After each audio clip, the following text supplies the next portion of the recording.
I'll never forget this incident in my life. He took me inside. He gave me all this sexy బట్టలు వేసుకుంటారు కదా night. And he's like, you wear this, I want to see your body అన్నాడు.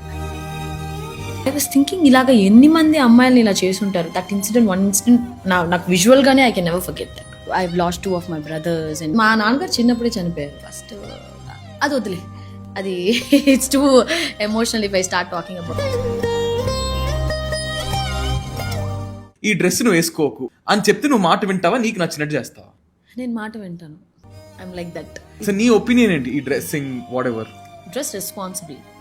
ఆ occasion కి తగినట్టు, place కి తగినట్టు dress, బట్టలు. It depends on person to person. They want to, వాళ్ళు వేసుకోవాలనుకుంటే మనం ఏం చెప్పలేం కదా. It's their wish. ఇంకా ఐశ్వర్య రాజేష్ గారి పెళ్లి అయిపోయిందన్న, నిజమా కాదా? ఎంతవరకు నిజం అది? ఆ పెళ్లికి నన్ను కూడా పిలుచుండొచ్చు. పెళ్లి సంక్రాంతి 2 వస్తుందంటగా. ఆ సంక్రాంతి హ్యాంగ్ ఓవర్ ఇంకా చాలా మందికి పోలేదు. శ్రీవారు మళ్ళీ ఎప్పుడు అవకాశం. ఈ జర్నీ నాకు ఈజీ కాదు అని మీకు జీవితంలో ఎప్పుడు అనిపించింది? ఖడ్గం సినిమాలో సంగీత గారు చెప్పారు, ఒక ఛాన్స్ ఇస్తే.